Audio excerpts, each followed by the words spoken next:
Good morning. It's Friday, August 12th, 2022. Welcome to Triggered. I'm Cory Morgan. This is our daily live rant, opinion, news, interview show.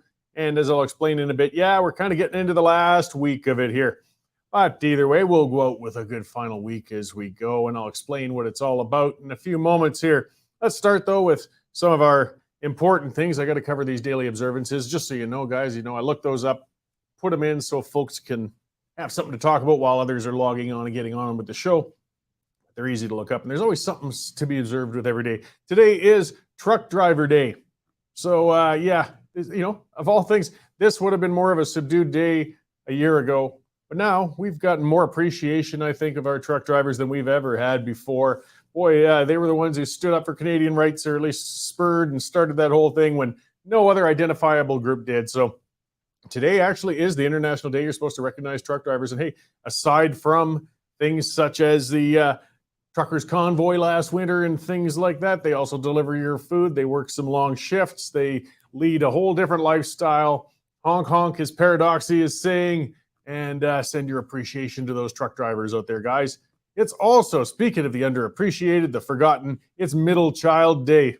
So yes, if you got to remember, or people from way back with the Brady Bunch viewers who grew up with that like I did, of course, the middle child always gets forgotten. So, this is the one day, give them one day out of 365 days of the year anyways, where you can kind of remember, oh shit, yeah, I do have another one, don't I? This is the day you recognize your middle child, just to keep them from going too far off the edge, and you'll have to read about them in the newspapers when they grow up later on. So, all right, let's talk about what's going on. Good to see you guys, by the way, in the comments scroll. It's always, I really appreciate it, like seeing what's happening over there. This is the advantage of being live. Well, I'll talk about a bit why the disadvantages of being live. Yeah, Shane there, Marsha, yes. And I like that exchange, the being able to keep things moving live and fluid as they go. So make use of it. Be civil with each other. And Jane pointing out that I am the middle child. Yes, and you see, look at that. It's made me with this terrible sense of personal insecurity and need to get out there and seek attention through things like live shows and inflammatory columns and being an arsehole on Twitter. If I'd just had more attention when I was younger, I would have been so much nicer. All right, so I got a couple of good guests too before I get on to that, and one of which is Michelle Stirling from Friends of Science. She's been a regular, of course, and always lots of good conversations. I want to talk about ESGs and more of that sort of stuff and the pressures on our industries and things like that. As well, we got Reid Small. He's our BC reporter there. Our producer will be gushing over him as he comes on to speak to us about BC stories and such. And Reid's got lots on the go. It sounds like there actually is a race going on for the leadership of the NDP out there at last. There's two of them have put their hats in. Well, they both sound pretty hard left. All right, I'll get on to what you saw from the title of the show and a bit of a hint of, yesterday that it came out. So I'm going to get straight to the point, and I'll explain why. So next week is going to be the final week for Triggered. I'm not leaving the Western Standard, but I am stepping back from my full-time position, and that's going to include doing this show, because, of course, I have to be here 5 days a week quite early to get this going. We began this show, just to review it, last January, and since then we've produced over 150 episodes with hundreds of guest interviews. The viewership's grown, and we have a fantastic audience who I really appreciate. And we've had some great discussions. We've covered a lot of things. The show's evolved, it's improved, and of course, Nico's excellent production work and others helped create a great product here, guys.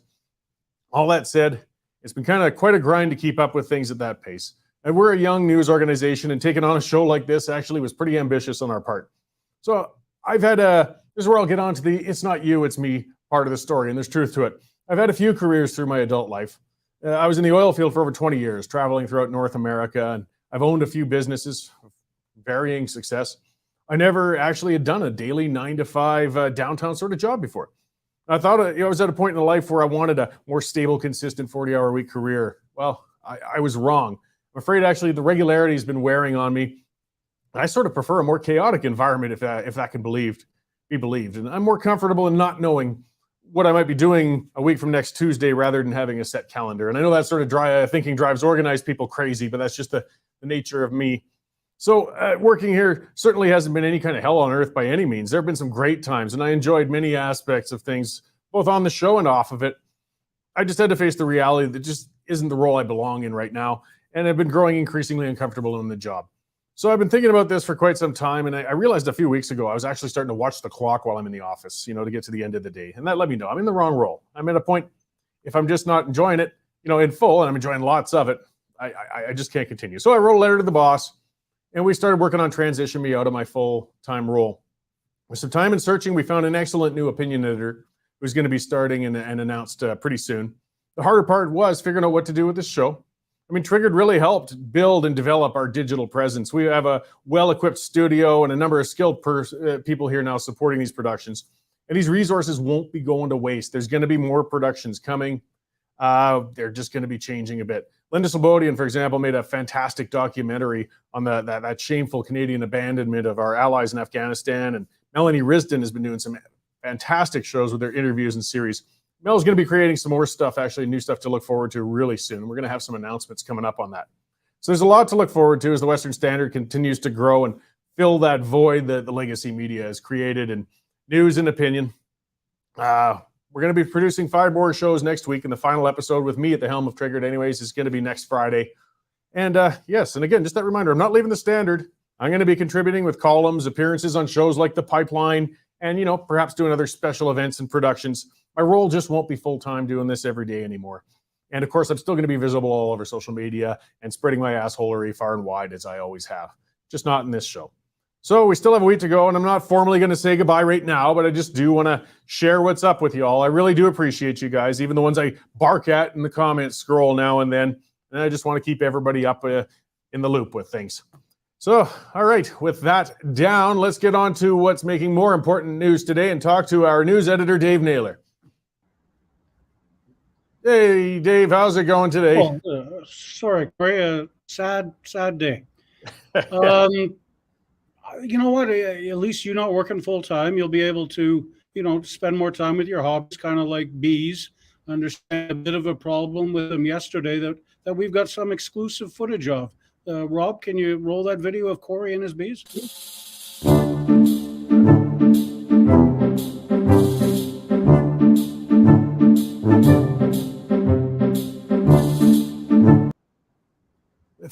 What the hell happened there, Cory?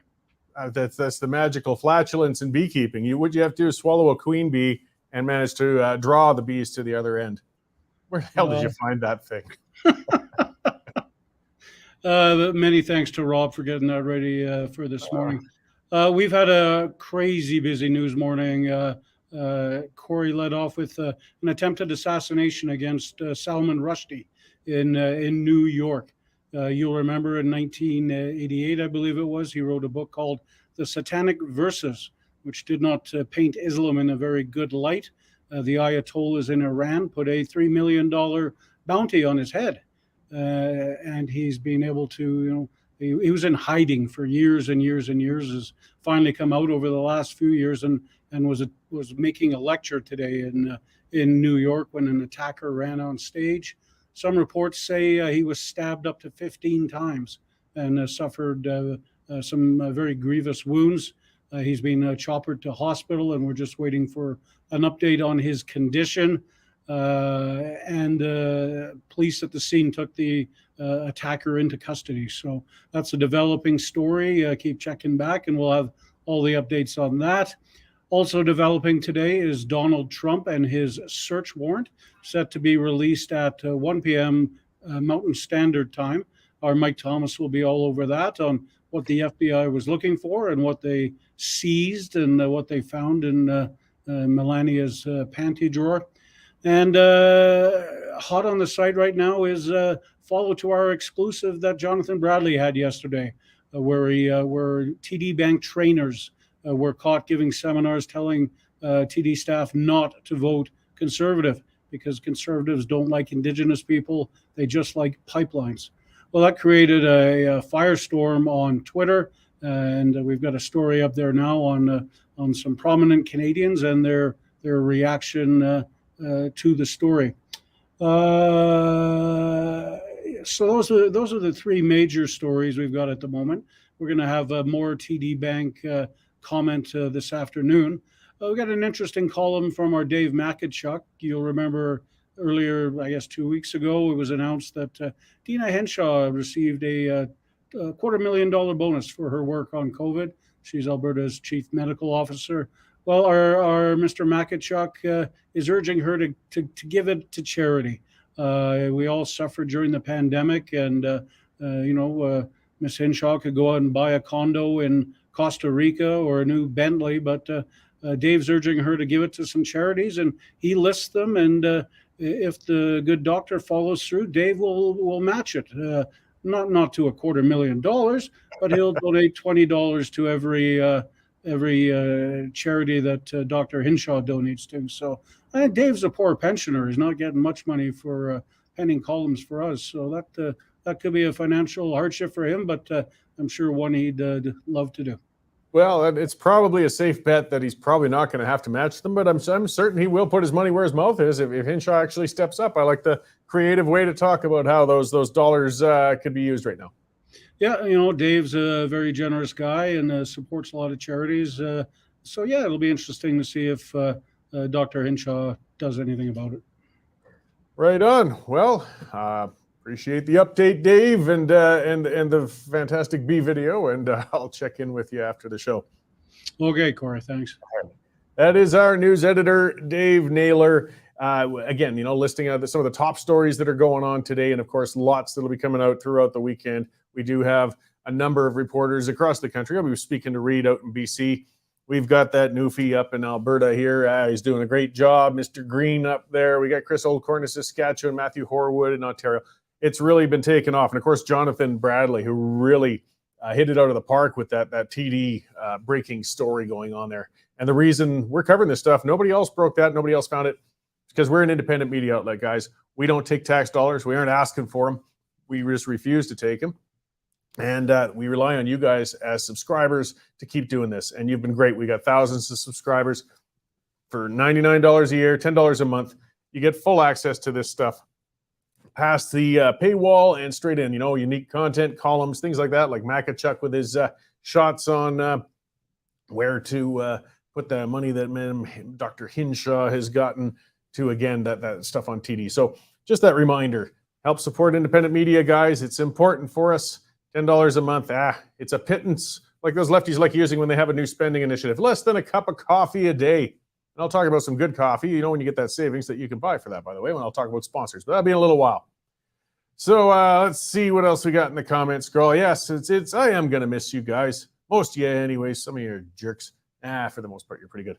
Either way, it's just time to move on. Time for things to change. And it's not coming, it sounds cheesy. It's not coming to an end. It's evolving. We're moving on to different things. I'm certainly not gone altogether. I'm way too crabby and have way too much to say. I'll just be saying it, in different ways or in different spots. I'll still be out there and we'll see what happens. I'm only 51 years old. I've got a grandmother who just turned 103. The world's not getting rid of me that fast or that easily soon. We're just going to change some stuff.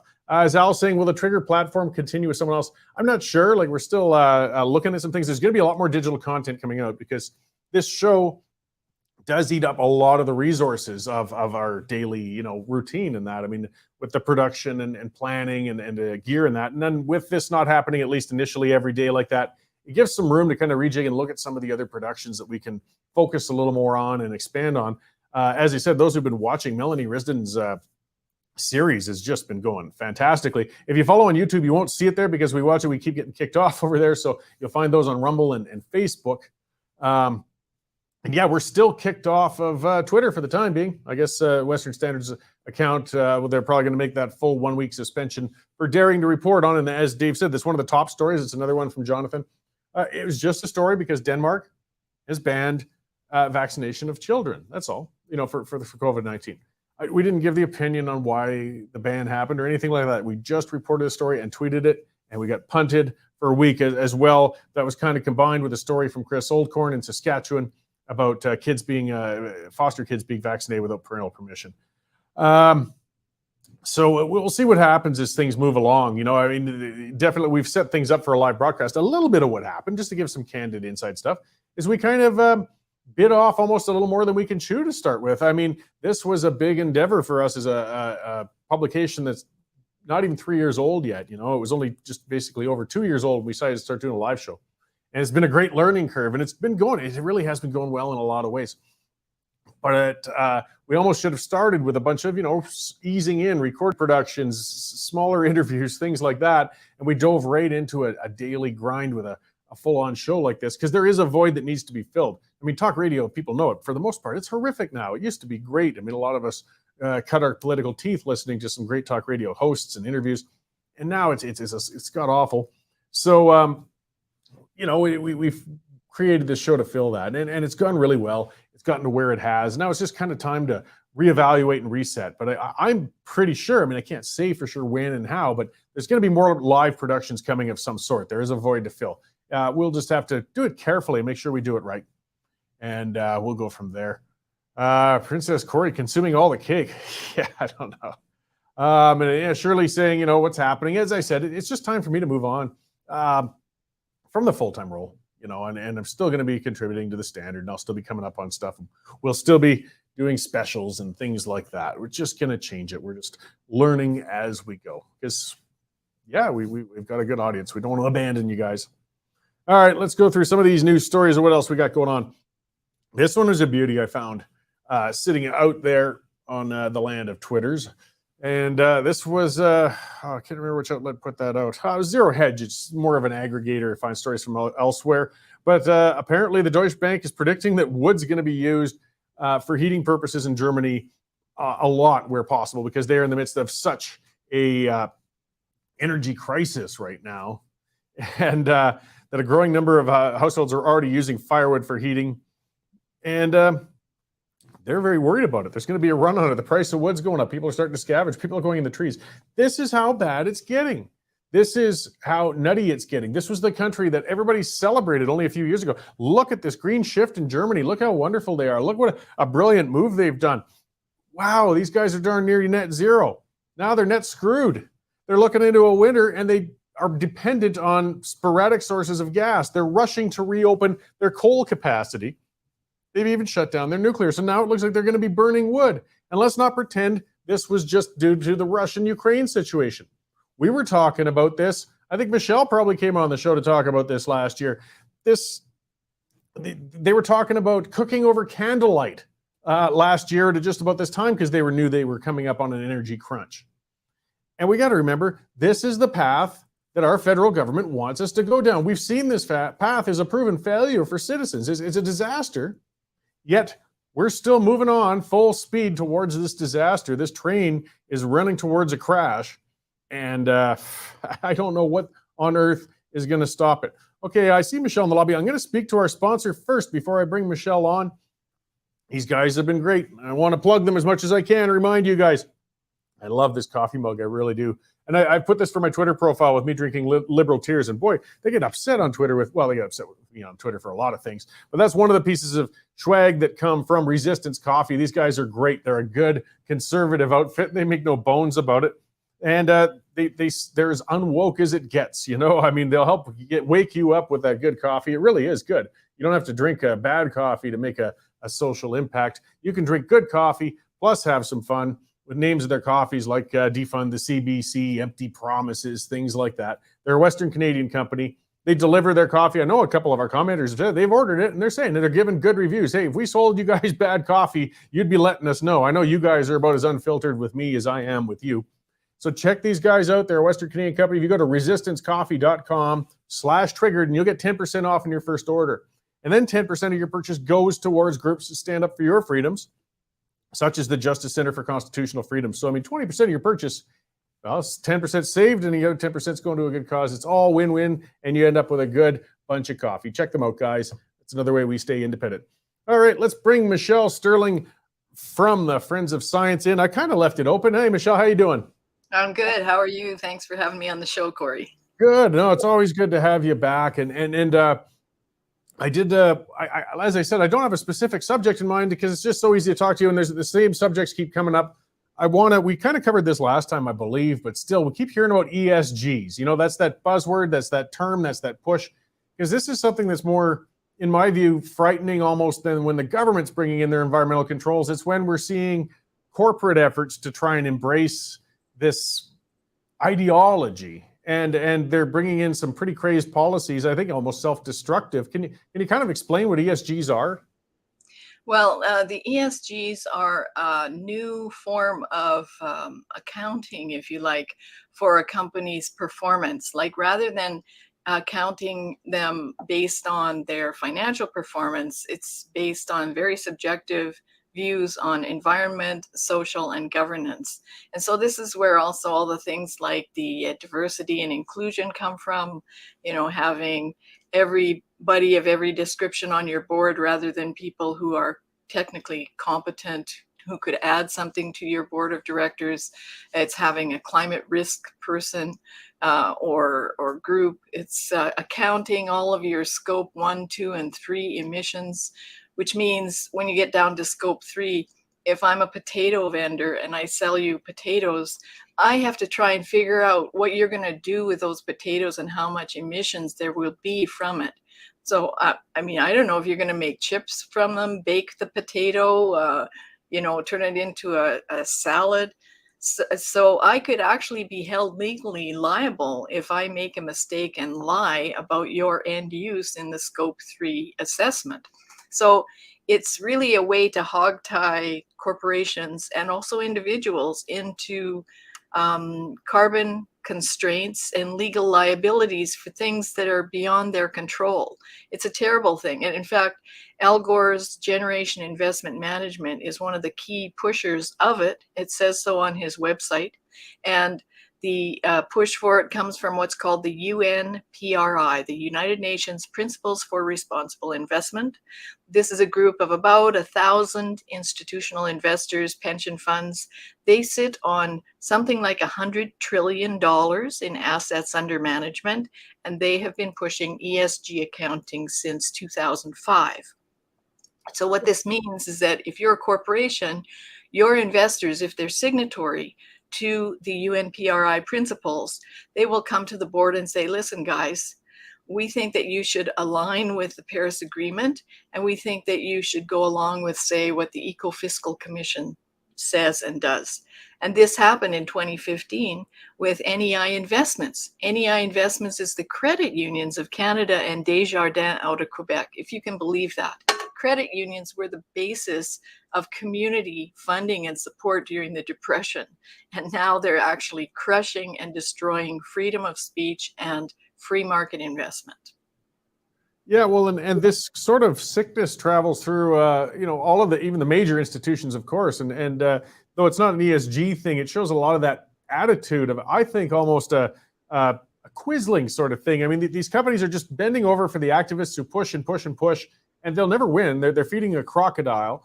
And like with TD, that story we broke yesterday, with the recording of that person talking to them about how Indigenous people are against pipelines, and thus anybody who supports pipelines is anti-Indigenous, thus you must not support the Conservative Party. This is what they're training staff with.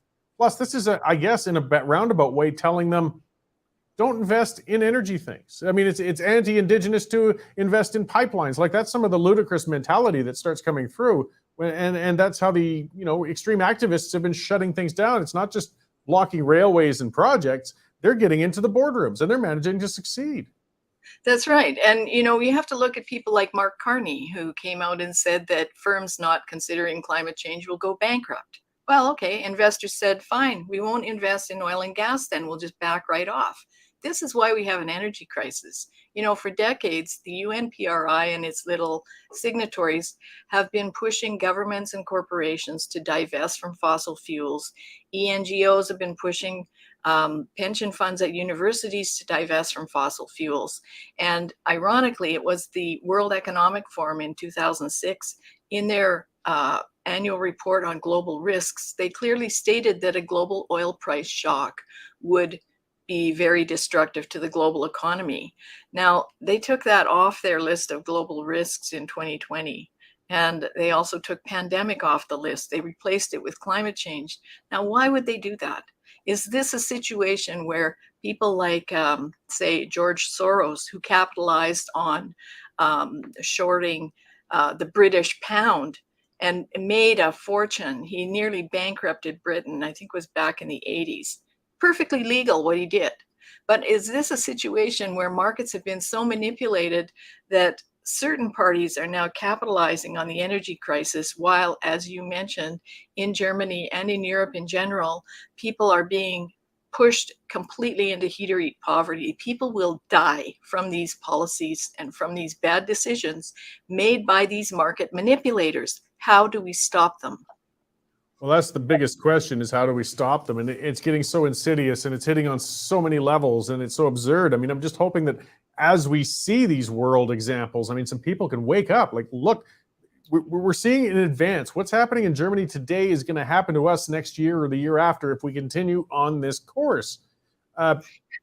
And what you have to know in Germany, it's the green movement that talked Germany out of diversifying their sources of energy. It's the green movement being financed by Russia in Germany.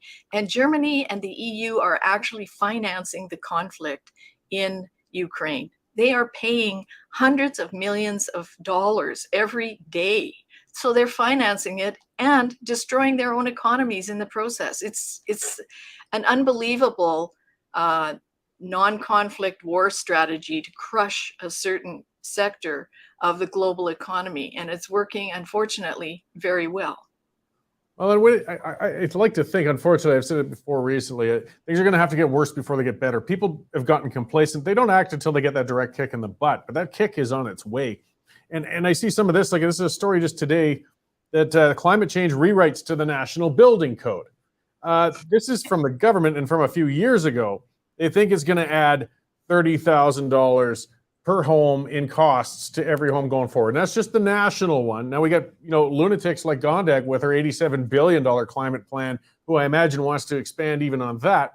Like, we're in a cost of living crisis, and these regulations are coming through that are going to make the cost of living and the cost of having a home or living in a home go through the roof. But they're just doubling down and going further and further with this. Right. And you have to realize that the Deutsche Bank put out a report on building back better. And their idea to build back better was exactly related to that retrofitting example that you gave. And they said, perhaps we need an eco-dictatorship.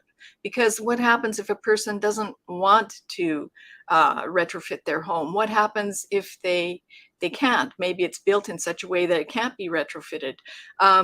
So does that mean that we're going to just run right in and expropriate their home? Are we going to force them? Maybe they can't afford it financially. What is the government going to do under an eco-dictatorship for climate neutrality? And I want to make the point that there is no climate emergency.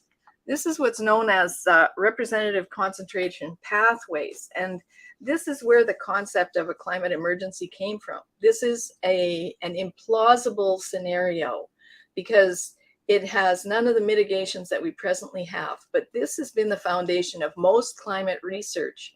And you can find an article by Roger Pielke Jr. called The Unstoppable Momentum of Outdated Science. So he found that actually this has been used in most scientific research, but if you remove it, you can see there's no climate emergency. And so what he presents in his article is that we've been using a catastrophic scenario as if it's business as usual, when it's not. It's implausible. And the IPCC itself has now not seen this as our likely future, which they did in previous reports because they were relying on all the scientific papers that used RCP 8.5. So there's no climate emergency. It's over. We do have time. There's absolutely no need to rush on any of these things. And we do have time to figure out additional solutions. And going down the path of Germany and the EU is just a suicidal mission. It's catastrophic, and it will take years for them to fix what they've done, if ever. It will kill a lot of people. Yeah, and that narrative is everywhere. That's something that came up recently, with everybody watching. And finally, I think some people are kind of catching on. I mean, we see that free sharing in the internet where they look back, because every weather picture, when you watch the weather forecast and you see the map, and oh my God, the world's on fire. Everywhere's blazing red and roasting. And I'm surprised they don't show, people burning up on their, spontaneous human combustion in the background. And people have pulled up weather images of the same forecaster only from 3 or 4 years ago with the same temperature trend, and it was green and blue and nice and normal because it is normal. At most, we're in a It's bit of a called heat summer. wave. Yeah, we call it summer, or Yeah. we used to call it summer. And just so that your viewers know, this will be appearing everywhere. This is Show Your Stripes. This was designed by Ed Hawkins, who's a climate scientist, and this is supposedly showing the heat, the growth of heat from the last 150 years or so. Now, Dr. Roy Spencer has another version of this that he did over 2,000 years ago, which completely blows that away. But this is going to be the cover of Greta's new book coming out in the fall, in October, just in time for COP27. So, I've often said, look at climate as a big marketing exercise, then a lot of things start to make sense. It's just a way to commercialize or push companies and products that nobody wants to buy. But if you make it a crisis and tell people that this is the only solution, well, then of course the government will have to prop it up with subsidies and save the planet. And of course you won't mind because your children's future is at stake, right? Yeah, they'll all be bankrupt thanks to these clowns. Well, and everything's an emergency now. That's the whole thing. Every time the government wants to step on individual rights, go into an authoritarian move, it's an emergency. It has to be an emergency. We do it for our own good, whether it was implementing the Literal Emergencies Act or, I listened to Joe Biden a while back saying we have a health emergency of firearm deaths. As long as you can use that buzzword emergency, then they feel that they got the moral authority to say, we're going to set aside individual rights and we're going to intervene in your life because we have to address this emergency. And that word is being terribly abused, as are we. Mm-hmm. Yes. Well, I do want to say we do have some good news. On our blog, we have a report now from Robert Lyman, and he did an assessment of Canada's environmental success story. It's an amazing untold success story. So I hope that people will look at that and at least feel a little bit more confident and feel good about the air quality, water quality, and land use in Canada, because what he shows is completely the opposite of what all of these crazy ENGOs show. And of course, the ENGOs just use the catastrophe narrative for fundraising, right? So, I mean, and actually under the Canada Revenue Agency Act, I don't believe that they should be able to do that because they're gaining a personal benefit from promoting something that's a false narrative. But I'm not a lawyer, so I'll leave that to your viewing audience to get active and get out there and see what you can do. Well, that's it. We got to get all the information we can. And maybe I'll just kind of finish with something that's finally been making some news more, but not enough. I mean, we're not seeing a lot in the mainstream, but those proposed, in fertilizer reductions. I mean, the agricultural community is raising the alarms. Most people are saying, guys, we cannot do this. If you want an emergency, we're going to have a starvation emergency if we shoot the price of food up that high. And plus, it'll do environmental damage if we back off with the current type of use of fertilizer. It's madness. Yeah, Professor Christopher Essex wrote a great column on True North about this whole issue, and I recommend that people read it because what they're proposing is ludicrous and not essential at all. And just before we go, I want to say that everyone can buy a clay pot and some candles, and here's how you can heat your home. This is what people in Germany are going to be doing next year. If they don't have wood, they'll be even cooking with the clay pot heaters. So, trouble ahead for everyone. Be prepared. Yeah, I mean, I wrote a column recently where I called them Luddites because it's true that they actually really want to reverse all the technological advancements we've made that have made, our modern, comfortable lives possible. They want to set us back, and they're taking away our means of going back. Like at my own place, I got some wood-burning stove, but I had another one. Now, this wasn't the government, but boy, if you're insuring your house and you want to have a wood stove, they do not like that. They pretty much, it's going to cost you a fortune in retrofitting and changing that thing to get covered. That might not be part of other things. That's just them covering their butts. But man, we're getting ourselves so dependent on modern sources of keeping ourselves warm and fed. Yet at the same time, the government's taking away our abilities to do that. I can only see disaster in it. Right. Well, I watched a Globe and Mail webinar a couple of weeks ago, maybe a month ago, with a guy named Chris Henderson was one of them, and the other guy was from IBM. Of course, IBM loves the climate catastrophe because then they get to build more supercomputers, and they love wind and solar because then they can put in 9-figure IT forecasting equipment. So this guy, Chris Henderson, was saying, yeah, let's break some China. So they actually want to mess up the existing reliable, affordable, efficient grid and break some China and throw in a whole bunch of wind and solar, and that will just break the system. So it was unconscionable to me that the Globe and Mail was promoting this kind of viewpoint, so dangerous to our society. And also interesting to note that this fellow, Chris Henderson, had received something like $45 million over the past X number of years from Aboriginal funding from the Canadian government. And he's running around promoting wind and solar to people who don't have clean drinking water.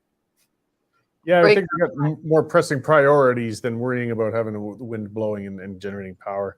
Well, all we can do is keep calling them out and informing people. And I mean, that's what you guys do. You do a great job of it. And, you know, there's always lots of background for what you put out there. As you said, you're friends of science. You're putting the science out there for people to look for themselves. So just to remind everybody, can people find more information on what you're doing and get some of that great information? You can go on our main website, which is friendsofscience.org. We also have a plain language, youth-oriented bilingual site called climatechange101.ca. We're on YouTube, Facebook, Twitter, LinkedIn, Instagram, and we're going to be opening up on Gab soon as well. So, you know, just reach out to us. And if you've got questions, we'd love to hear from you. If you've got comments, please put them in our YouTube videos or on our blog. And, you know, we are going into our 20th year of operations. So we have been asking people if they would just donate $20 just as a celebration of the years that we've offered this information free of charge to the public. We're a small nonprofit. We don't issue tax receipts. We're not a charity. But anything you can do to help us along, we appreciate it. And thank you so much, Cory, for having me on the show so many times. I really appreciate your openness to hearing our point of view and for sharing the energy insights that are now so critical to our population everywhere. It's no problem. It's always great to have you on. It's always a fun and easy and productive conversation when we have you. I'm sure we'll be talking again on other platforms soon, Michelle. So thanks again for contributing and everything you guys do. And I'll talk to you later. My pleasure. Thank you. Thanks, everyone. Bye-bye. So yes, that was Michelle Stirling, and yes, a friend of the show. She's been on a number of times, and as I said, she's always fantastic on here. Their organization offers so much. You need that counterpoint, and they're not just some blog throwing out, you know, speculation or just countering things. It's a scientific type of group. They said this is the information, these are the facts, this is what's out there, and we're not being allowed to share a lot of that on these platforms. So you know, we got to push back against that in the sense of, get out there. The information is out there. We're not going to see it in the legacy media, but it is out there. She said there's some great stuff on True North. I like to say some great stuff in Western Standard, of course, Rebel, Epoch Times. There's all sorts of platforms. We can beat that push of misinformation from the legacy media. And I think we have been, but it's still a battle. You know, we're still off of Twitter with Western Standard for a few more days. And it still astounds me. I mean, I could see it if we were putting out a tweet saying, don't do this or do that, or you know, something like that, where we were taking speculation or advice. But it was just, I mean, our Western Standard account, we don't use that for debating or anything. It's just a tool to post a link to our stories as they come out. And these were both news stories, and we actually got yanked off Twitter for a week for it.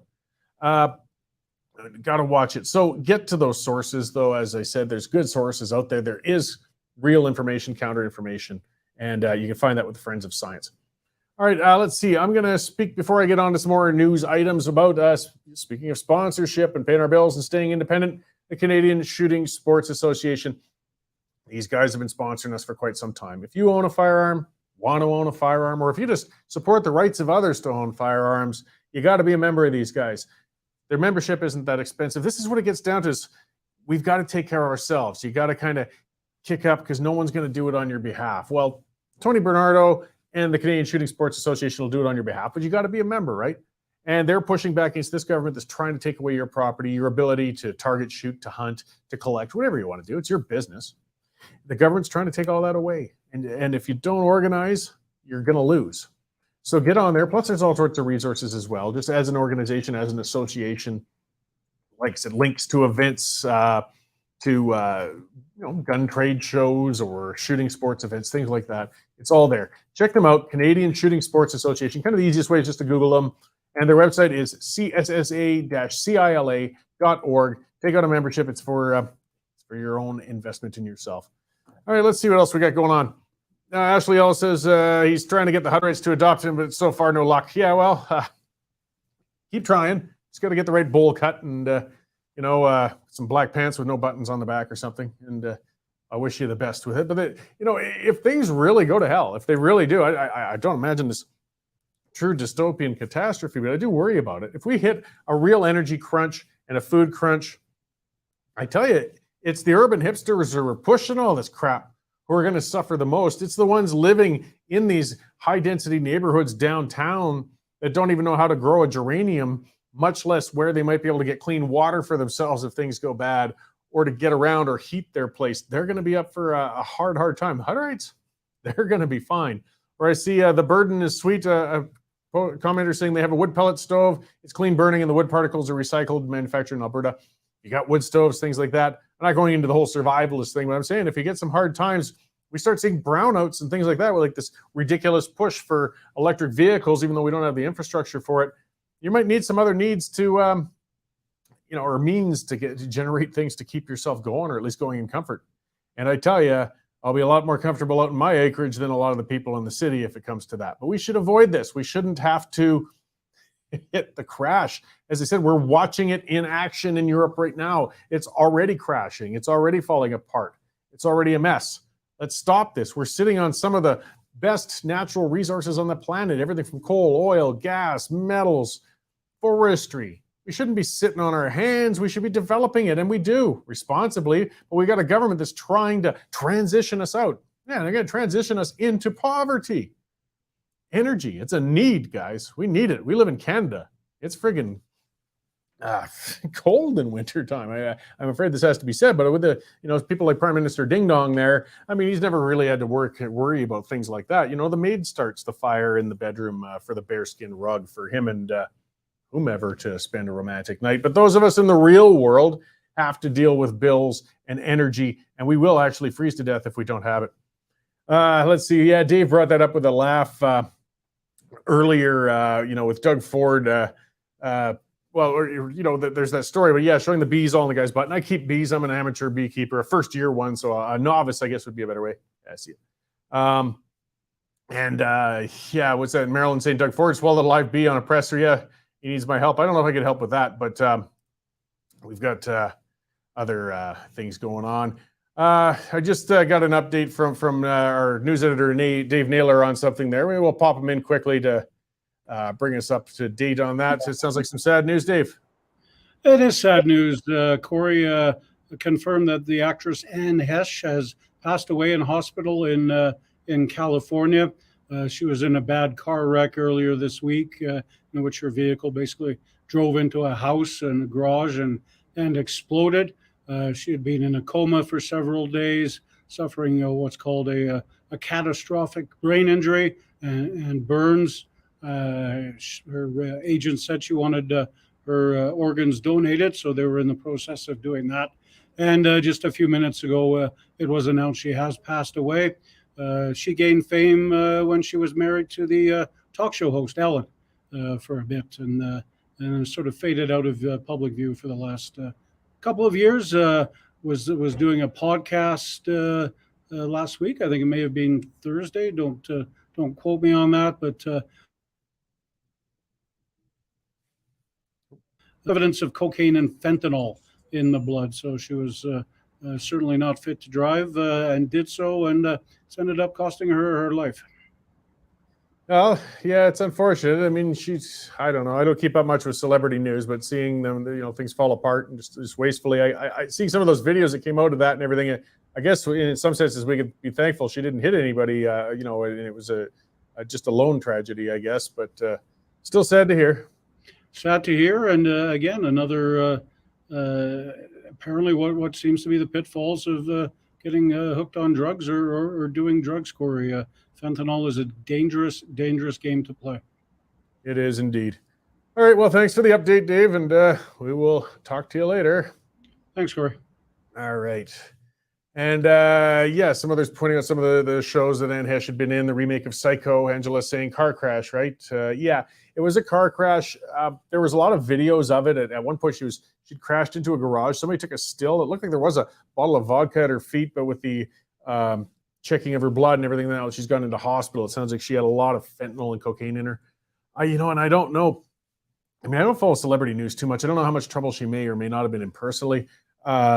I almost wonder, there were some bad old times. I've talked about that on here. I've been clean and sober for a long time, but I went through quite a period there through the late 90s and sometimes, and I put a fair amount of crap up my nose. I was fortunate enough to get away from that without a serious issue. It took a lot longer to get off the bottle, which I've been dry for years. But cocaine, is dangerous on its own. It's a rough drug, but it's also constantly stepped on. Or the bottom line is the dealers that make the money will always cut it with something else before they sell it to the next one. They get themselves a couple ounces of that crap. They'll cut it in with something so they make a little more on it and send it on to the next guy. A very popular and common one was baby laxative. I guess because it's soluble when you bring it in and, it doesn't hurt anybody necessarily. Though I tell you, after you go through a weekend in an 8-ball full of baby laxative, you're really going to have to be buying some new underwear and things. But either way, aside from the joking on it, I guess nowadays fentanyl is often commonly cut into that stuff. And, because it's relatively cheap, it's not as benign as something like, say, baby laxative or even, baking powder or something.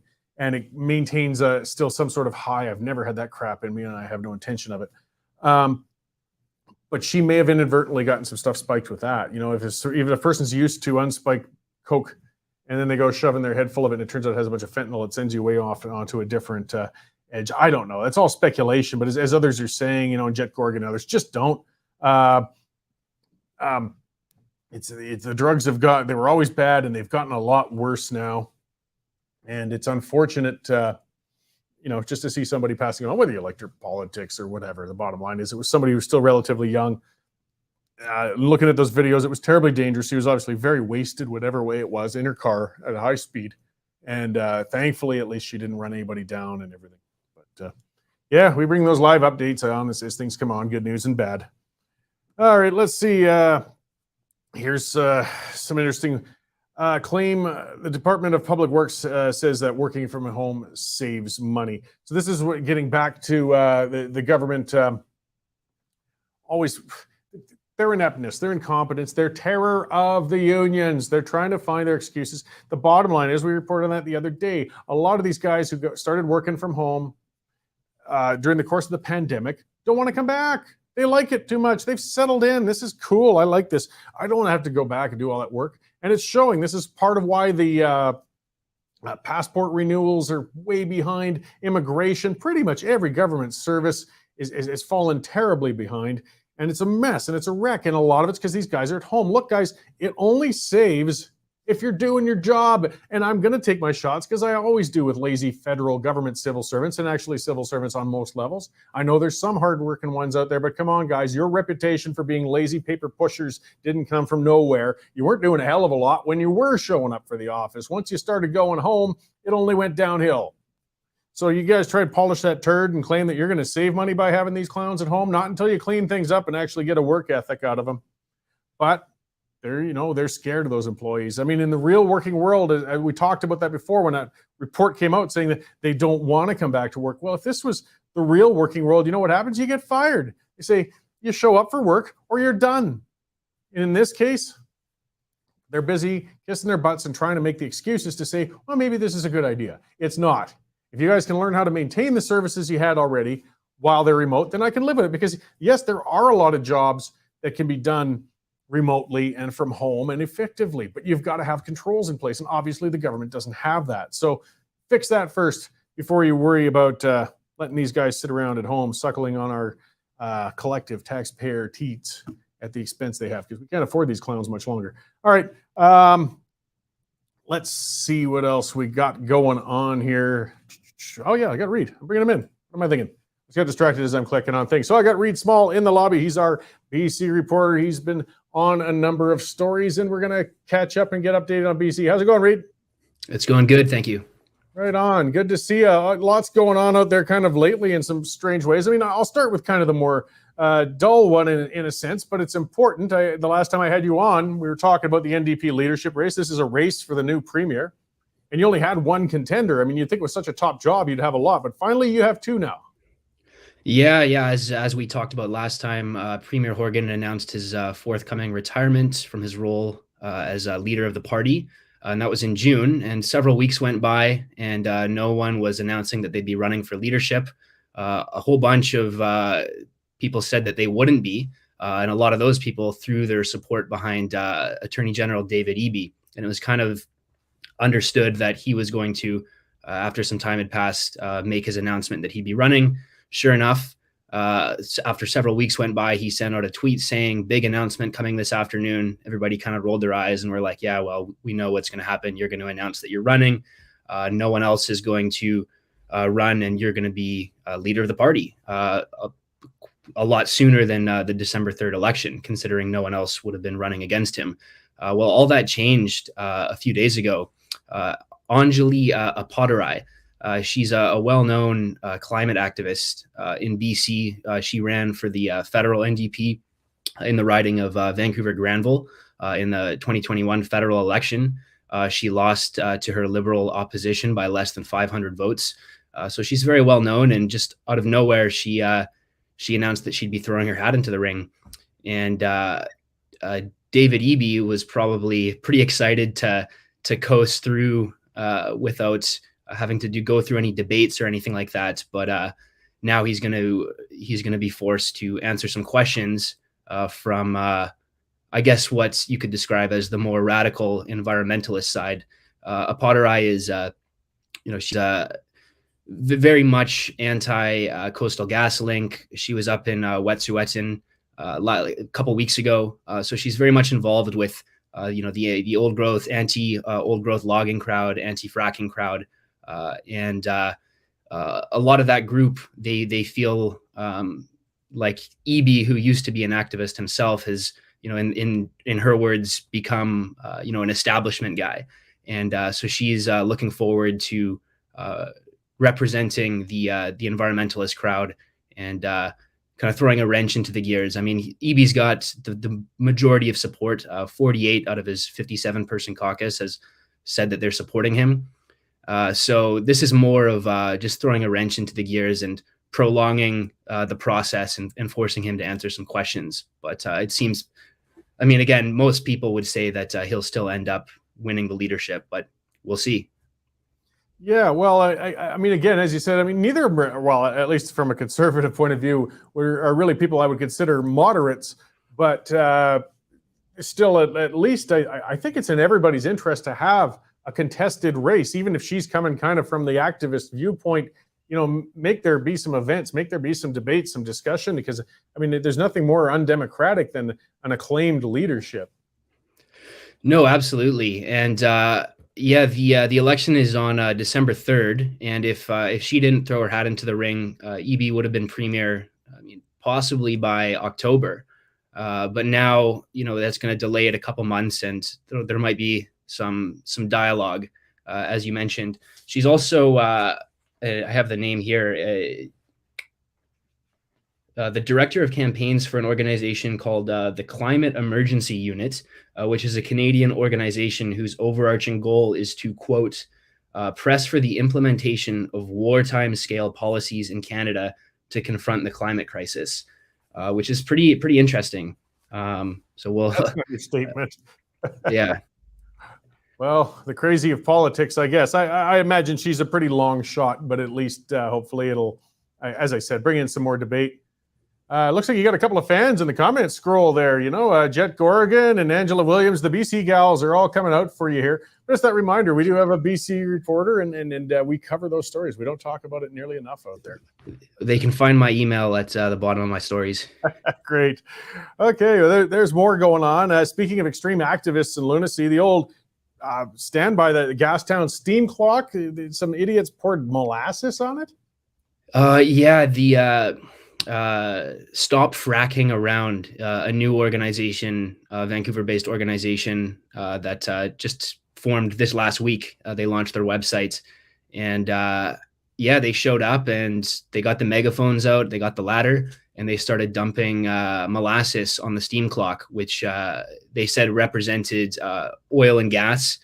And again, it's hard to really understand what it is that they want, because they use a lot of words like, we want change now, we need radical change. It's just, they're saying a lot of words without really saying anything. But on their website, one thing that they are clear about is that by 2025, they want no fracked gas to be used in any building in Vancouver. Yeah, I mean, it's just a sad destruction. I mean, Gastown's kind of a cool part of town, and I know some people have been upset over the history of it with Gassy Jack, because apparently he wasn't really a nice guy, but he was a historical figure. And then that clock, that steam clock, I mean, that's a pretty unique item. It's a very old and different sort of attraction, and to have these twits, ruining it to make their political point is just annoying, to say the least. Yeah, one of the media contacts for the organization is Brent Eichler. I think I'm pronouncing his last name right, but he's been involved in Save Old Growth protests and a bunch of other highway disruptions. He was one of the guys that went on the hunger strike a couple months ago. So it's the usual suspects. Yeah, well, so, okay. Well, getting on to the bizarre and the weird and the kind of extreme, that gender reveal deal, can you expand a bit on that? Yeah, so this was during one of the Pride parades in Vancouver. It blew up on social media, a video of a 4-year-old biologically female-born child, I guess you would say, announcing officially that she is a boy. And social media just blew up after that. Tons of arguing in the comments. But it's interesting because we've seen this happening a lot more. Young kids under the age of 5, coming out as trans. There was in the story I mentioned a BC registered psychologist named Dr. Wallace Wong, and he started his practice. He specializes in transgender issues in children and other sexual issues in children, gender related stuff. And he started his practice in 2010 with 4 patients. And by 2019, he had more than 500. So, we've seen a big increase. And he also mentioned that his youngest patient at the time was not even 3 years old. So we've definitely seen a lot more of that. The same doctor, Dr. Wallace Wong, he also, there's a recording of him at the Vancouver Public Library in 2019 that you can find linked in the story. And he said he referenced data that only 2% of children that are experiencing gender dysphoria actually grow up to be transgender. 98% are either gay or masculine females or feminine males. And he said that, and he acknowledged it. And in the same speech, he also recommended that parents wait no longer than 6 months to medically transition their child if they're experiencing gender dysphoria, because to not rush that would, in his words, indicate that there's something wrong with transgenders. So he recommends that parents wait no longer than 6 months to medically transition their children with hormone blocking treatment. And he also said, this is all in the recording that you can find in the story. He also said that if your health office won't give your child the treatment, he recommends, not knowing he was being recorded, obviously, that your child fake a suicide. He said, pull a stunt. And then he said, suicide works every time. They'll give you what you want. And of course, I should mention that the child in the story, the 4-year-old, is not undergone any medical treatment or anything. It's a purely social transition. But yeah. Well, when you're socially meddling with kids at that age, I mean, come on, this is where the trans activist community, I like to distinguish between the two, is that, I stirred that hornet's nest on Twitter the other day, and they were all swarming all over me. And a whole bunch of mean tweets from people with anime avatars and, self-declared Marxists. that's the activist element of them. They're crazy. They're way over the edge, and I hope they're finally overplaying their hand. I just wish they'd leave the damn kids alone. I mean, if somebody's 18, they can identify as however they please, get whatever medical procedure you can. But a 4-year-old is going to do whatever they think is going to get affirmation from their parents. So, I mean, there's no doubt the parents are, there's no child wants to be a trans person at that age. I mean, they also will identify as a dinosaur the next week and an astronaut the one after that. We don't stick them on a spaceship and send them to the space station. Yeah. And in BC, we have something called the Infants Act. And within that, there's a mature minor consent, which is basically legislation that says a healthcare practitioner can undermine the parent or guardian if they deem that the child is mature enough to consent to a procedure and properly understand the potential risks and benefits. And that includes puberty blocking treatments. A lot more people have become aware of this legislation over the last couple of years because of puberty blockers and because of COVID vaccines and children and conversations surrounding that. But that's definitely interesting. And there was actually a case just a couple of years ago. It's under publication ban, but the father is referred to as CD, I believe. And the state actually intervened, and his hands were tied while his child underwent puberty blocking treatment. And on the Provincial Health Services Authority website, it says under their puberty blocking section that if you stop taking the treatment, you will simply resume puberty as you were before. And then at the bottom of the same page, it says the long-term consequences of puberty blocking treatment for bone development and height are unknown. And so they contradict themselves on the same page. But as far as the Infants Act goes, I mean, a lot of people might think that's a good thing. If you've got, your child's at school, they get injured or sick or something, and they end up at the hospital, and a healthcare worker has to make a decision. Or, the old example that you used to hear about was, a child ends up hospitalized with an infection and the parent doesn't want them to get antibiotics or something like that. So the state comes in and says, no, we're going to, save this child's life.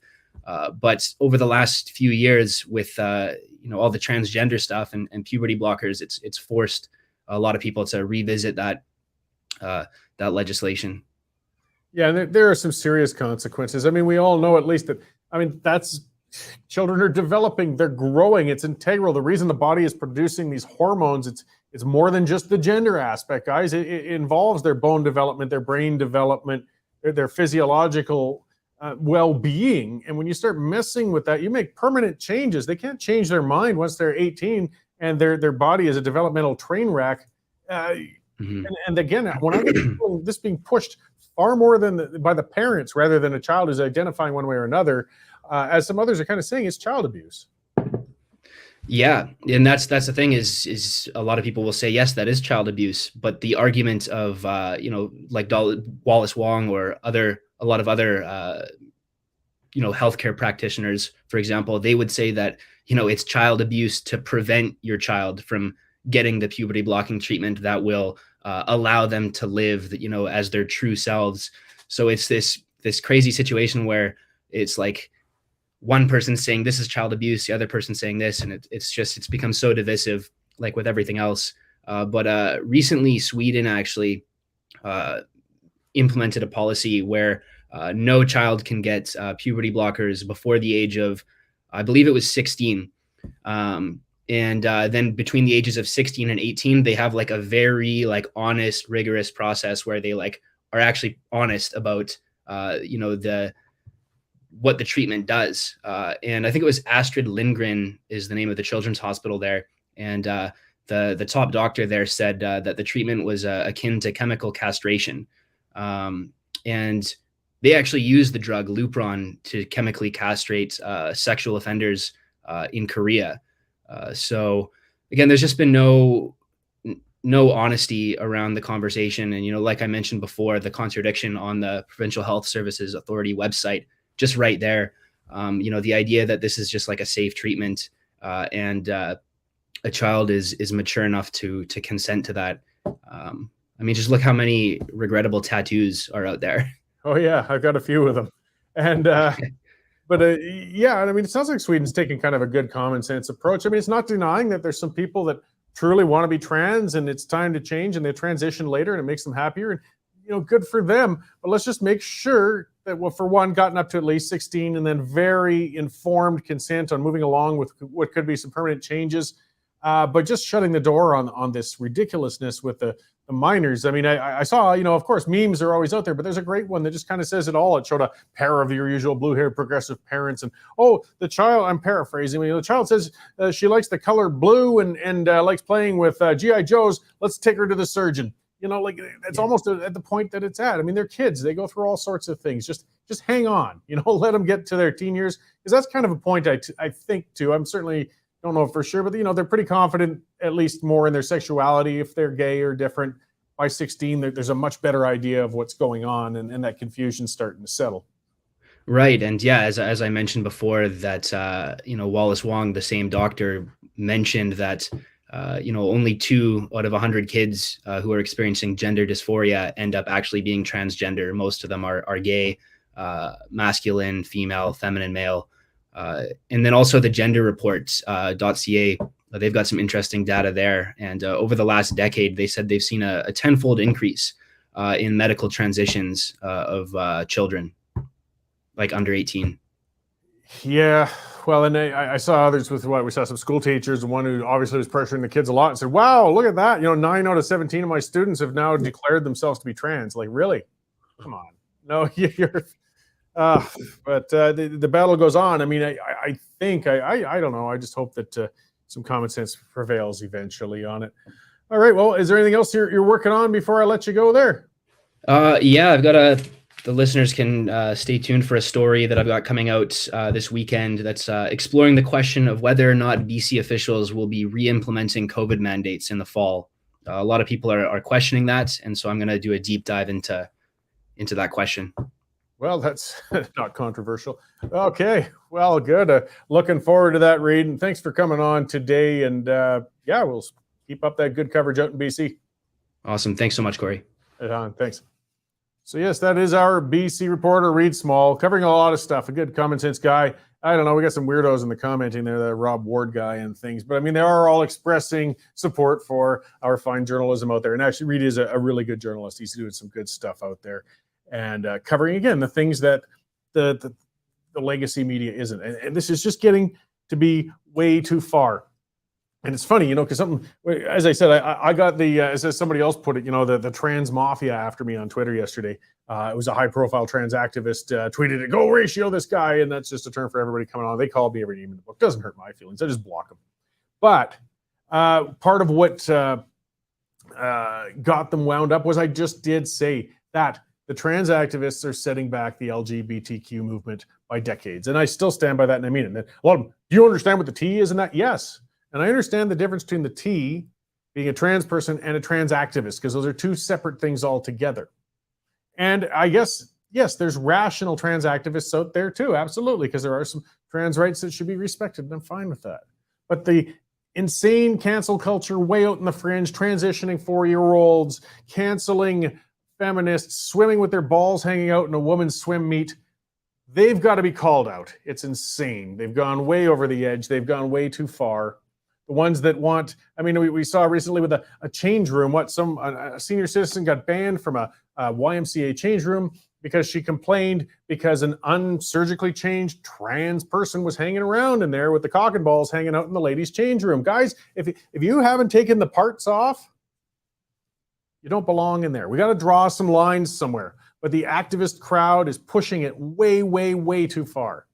And they've got to be called on it because it does push it way back. And the reason they got so furious with me as well was a trans activist had gotten swatted, which means some idiot phoned the police and made a fake report of violence and firearms. So the police all show up with the SWAT team, and it's very dangerous. It could have gotten her killed. Awful, awful thing. And they're saying, you're saying she deserves it. No, not for a second. Not for a second. It's a terrible thing to do. It's an assault. It's violent. It puts police services at risk. It puts people at risk. What I'm saying, though, is the polarization being created by these lunatic fringe trans activists. And most often, they aren't even trans people. They're loony activists who think they're doing a good cause. It's causing, and I'm not saying, so you got to be careful with the talk on this. I'm not victim blaming, but it's really inflaming some of the nut bars and bringing them out of the woodworks because they're going so far over the edge. And I tell you what, if you want to get people standing up and pushing back hard, start pushing always in the face of kids like you guys have been. We protect our kids. It's instinctive. It's natural. A mother mouse will bite your finger if you reach in for the baby mice. You guys are starting to push on the kids now. People are getting pissed off. Cut it out. Stay where you are. Because again, that division, it gets pushed back on trans people who just want to live their lives without bothering with all that crap and everything else, or people in the LGBTQ community. They earned and worked their way up to the proper acceptance that they should have had 100 years ago, 1,000 years ago. But then we got these guys who that line just has to keep getting pushed and crossed. And you're pushing it too far. And it's leading to more problems. It's causing problems to others. Was it Mr. Smarty Pants saying, why is the show stopping? Yeah, I won't reiterate the whole thing. But at the very start, if you get a chance, you can review it in my opening monologue. I kind of explain where we are. We'll still get 5 more episodes after today. But yeah, it was interesting. That's the first I'd heard. I'm glad Reid brought that up then with the Swedish deal, where they're talking maybe more of a common sense approach with it, right? And I like that between 16 and 18, that it means a lot of consultation, just making sure you know what this is about. You understand. I remember when I went in for my vasectomy in my late 20s, I already had a few kids. I want this, but that doctor made sure to have a good long conversation with me. You sure? Because you can reverse one, but it's not an easy process. And eventually, yes, he was settled. He was sure I knew what I was getting into. And it turns out he was a terrible vivisectionist. It was an awful procedure. I had a hell of a time, but I'll share that story for another time. But consultation is important with a consenting adult knowing what they're getting into. And there's no friggin' way a 4-year-old has any idea about these things. And it's ridiculous to stick them in front of the crowds. And I wonder as well from that mother who's clearly some sort of lunatic, sticking her child out like that and doing that crap. But the crowd all clapping like a bunch of idiotic trained seals around it. Most should have been just saying, what the hell's the matter with you? Got to call out the activists, guys. And I do lay some of that on the feet of the trans community and others, because they got to speak up. Because, of course, I just get dismissed. You're a straight old white man bigot. Whatever. But you guys and gals in the trans community, you're only going to get more flack if you allow these nutty activists to lead the charge, allow them to drive the news, allow them to be what people are talking about with trans issues. Yeah, it's unfortunate. I know you quietly just want to sit back and lead your lives, but that's not going to be allowed as long as these activists continue to dominate this discussion right now. And you're going to have to push back and say, that's enough of you guys. And some of them do. There's some very vocal activists, trans activists are saying, that's enough. But you need more, because they're a screaming mob of lunatics, and they go too far. And just that point when I'm talking about with, on Twitter, when they swarm me, see, that's what they do. It's what they do. Here's a contrary opinion. Everybody gang up, and suddenly I got 500 comments calling me every name in the book. And their hope and goal is that, see, this person will be so annoyed and offended with it that they just won't ever touch the subject again. Well, no, that won't work in my case. And if you're on Twitter and that sort of thing happens, just block them. It drives them bananas, but just block them. They can only come after you once. It's any social media. It's the easy way. It pisses them off, because then they're disempowered them. All right. Crazy times, crazy times. Let's see now. What else we got? Somebody mentioning Dingling, Shades of Ray Stevens. Yes, a lot of comedy songs out of that guy. He did come up with My Dingling and The Streak and other such fine things from way back in the past. I was dating some of the audience and myself to recognize these things. This is something, I guess another poll, but let's see, Department of Health research found that only 34% of Canadians really gave a crap on whether or not they use single-use plastics. They didn't see that as being the top issue or anything that's bothering them. In fact, they were more concerned about common environmental threats, including cigarette smoke, carbon monoxide, mold even, asbestos, radon gas, plastic, way, way, way down there, way down the line. This is reality. Unfortunately, our government policy doesn't follow the reality on these things, though, does it? So they don't care what we think. They don't care what we're actually concerned about. They're going for their single-use plastic straw bans, it just goes too far. When's it ever going to be enough, right? But these are the things that our ideological government are doing, and that's what they push. It's all about virtue signaling. It's not about reality. Here's a report from Reporting the Obvious. The number of family-run small businesses crashed in Canada from pre-pandemic levels. The Department of Industry just discovered that. Really? You noticed that, did you? Good work. Good thinking. So yes, lockdowns killed small business. We sort of told you that before you locked the businesses down. What do you think was going to happen when you were shutting down the little restaurants and bars and retail outlets while leaving Walmart open, Canadian Tire? Because it didn't have any health basis, because people were still lined up, even if you had your stupid little stickers on the floor and masks. You destroyed those small businesses, those low, tight margin businesses, those businesses of character, those businesses that take part in the community, that have local owners. You crushed them. And they didn't, they're not all gone, but you wiped out a whole whack of them. Was it 33% of all small and medium-sized enterprises had closures during the pandemic? Like, not permanent, but temporary. There's only so much they can handle with that. These aren't people with a lot of money. I sold the restaurant and pub that I owned just before the pandemic hit. We were so lucky for that, because I was so tired after running it for 5 years. I don't think I would have had it in me. Jane and I would have had it in us to keep running that place through the pandemic. We wouldn't have made it. We would have closed our doors for good. It would have been too much. Thankfully, the new owners, they had more energy and they were fresh in. I feel for them. What a terrible time to take on a brand new pub and restaurant. You couldn't know it was coming, but good on them. They held out, but lots didn't. Thousands and thousands of businesses got under. And these are businesses that people put everything into. They put their houses behind it. They put their life savings behind it. They put all their work and effort into it. And these lockdowns killed it. And what do you got? Assholes in Prince Edward Island pushing, saying, we want more lockdowns. And as Reid was saying, there's people pushing now for more restrictions in BC. How much more can we crush business? I see some of the irony too. This is usually pushed by left-wing peckerheads who say they're anti-corporate. Well, guess what do you think is doing when you do this? Who do you think's benefiting? Not the mom and pop store, the big corporate chains. Which restaurants are remaining? It's not the nice character place that was a family-run business anymore. It's the chain restaurant, it's the Red Lobsters and the others like that make it. That's what you get, though. The left doesn't understand what they're asking for. They never do. Just like when they scream about corporate profits, I was pointing that out. If you don't like corporate profits, just remember your pension, whatever it might be, whether it's a private pension, whether it's CPP, or hopefully the Alberta pension plan in the future, rely on corporate profits. You're a corporate shareholder even if you don't know it. It doesn't grow by magic. And when we got massive inflation going on, your only hope of having a pension that's going to cover your ass when you do get too old to work is that there's some corporate profits that made the pension investments grow. So if you want to make corporate profit zero, that's fine, but you understand you're kicking yourself in the balls. They don't understand that, though. They don't. Likewise, when they feel that, the government, just like Trudeau saying, I'm borrowing, so you don't have to know you're borrowing on my credit card. And who do you think benefits with massive government debt as interest rates go up? It's not mom and pop street corner lenders. It's big corporate world that's lending the money there. Again, you guys say you hate the big corporate world. You're their best friends. So think a little harder. But asking leftists to think harder is kind of an exercise in futility quite often, isn't it? Let's see. This was an interesting poll. 55% of Albertans oppose Alberta ditching the Mounties. Now let's talk about polls. This poll was commissioned, though, by the National Police Federation, the RCMP union.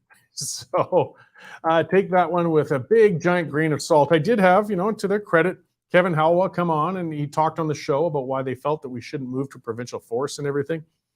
But when you get that group that actually commissioned a poll, and lo and behold, it turns out, despite the Fair Deal panel finding that most Albertans wanted a provincial police force, these guys found that most Albertans didn't. But even they had to admit this was mostly in the urban areas. You see, in the rural areas, most people wanted a provincial force, even with their polling, because in the urban areas, nobody deals with the RCMP. You don't have them. You got city police. Edmonton's got their city police. Lethbridge's police is something special. That's a separate story. Edmonton police, Calgary police. Rural areas are the ones that have to deal with the RCMP, and they're not happy with them. Not happy with the coverage, not happy with how it's working. And then there's the people in the cities who are looking at the broader issue, which is we just don't want more controls from Ottawa, and the RCMP are an Ottawa-controlled force. They answer to Justin. We don't want that anymore. That's why we want to move. So, that poll, though, it shows any group can get any number. Who knows which demographics they questioned and what the question was and what the lead up was to be able to get that result. But even then, it wasn't a very strong endorsement of keeping the RCMP. Here's an interesting one, and I actually found this on the CBC, our $1.5 billion dinosaur there. Electric vehicle repairs down the road could be costly and difficult to find. Wow. You figured it out, did you? I mean, it's not so shocking, I guess, that the CBC figured it out, because this is the obvious again. But then they even reported on it. Because, yes, nobody knows how to fix those things. You can't go to your average street corner. People don't ask about that aspect too. They're like any other machine. It's going to wear out. Parts are going to wear out. Things are going to have to get fixed. The automakers, you can take it to the dealership, I guess, but they're going to be backed up, and there's only so many people know how to do it, and independent mechanics won't have a chance. Getting back to, let's talk about the big heavyweights rather than the little street corner guy. So just one more reason why this mad push, and it is a mad push towards electric vehicles, is not going to serve us well whatsoever. Maybe eventually the time will come that they're better, but they're nowhere close yet, and it's just ridiculous to be banning fuel, carbon burning fuels before we have an alternative yet. And this one's big, I think. It should be bigger, and we'll see how it goes. On the night, as more and more information comes out, I really hope the investigation, the inquiry into the use of the Emergencies Act, I really hope it's thorough. I hope it digs deep, because, I mean, we're basically, the government's whole case is falling apart as to why they imposed a version of martial law upon Canadian citizens. So it says, on the night before Trudeau took that historic step of invoking that act, an intelligence advisor told Cabinet, they said, this is court documents that are finding this stuff, said we might be on a breakthrough here for negotiating with them. And this was the stuff that Ottawa was going on, because they did negotiate. The mayor did negotiate some stuff, and some truckers moved out of one area and they continue with the negotiations. It sounded like they were on the brink of negotiating another move, because again, a standoff, that was part of the thing. So they're never going to leave unless we intervene. Well, we'll see. It sounds like they were on the brink with some of the organizers of possibly having some of them move off, a negotiating breakthrough. When you're on the brink of a breakthrough, you don't go nuclear and say, screw it, we're going to impose the Emergencies Act. It's the renamed War Measures Act. I'd just like to remind everybody that that's how extreme that act is. It's an act that suspends human rights for an emergency. You don't take it lightly. That's why there's a mandatory, inquiry following up on the use of that act. And every bit of evidence coming out sounded like Prime Minister Trudeau did not have any justification for imposing that strong a tool. Whether it's a problem, whether you agree with the protests or you don't agree with the protests, they could have been dealt with without imposing that act. Here's a small one that's interesting. So this is a little different, and it's kind of a plus size or a good news thing. So Alberta's only native lizard species. We don't have a lot. I didn't even know these existed down in southern Alberta. I ran into these in Texas and New Mexico when I was working. They're like a version of the horny toad. Which isn't the proper name for it, but it's a type of lizard. And those horned toads, they shoot blood from their eyeballs if you bug them. That's their defense mechanism. It's really gross and unique. But either way, Alberta has a species that's like that too. A branch that it's, I guess, about the size of a chicken wing. It's funny, I worked in the south a lot in Alberta. I ran across rattlers, even one scorpion, things I didn't realize we had down in the Oldman Valley. I didn't see any of them. But either way, an annual search of these things, and they found a record amount of them. There's loads of them. And they're thrilled because these were endangered in Alberta. They were pretty rare and everything. So it's a good news environmental story. Of course, the bad news, I guess, as far as that goes, maybe it's because it's been warmer is why they're doing better. I don't know. Let's see what else we got. We've got a story on vegetarian women are more likely to suffer hip fractures. This is a study that came out. Yes, women are more inclined to get osteoporosis. They do have to watch more carefully as they age and making sure that their bone density is good and things like that. And guess what? If you're living on grazing and lawn clippings and crap like that, you're not getting necessarily the calcium and things you need that you typically get from a meat diet. So this is kind of, again, reporting the obvious sort of thing. But it gets back to that denial of biological reality, denial of nature. We keep doing that, don't we?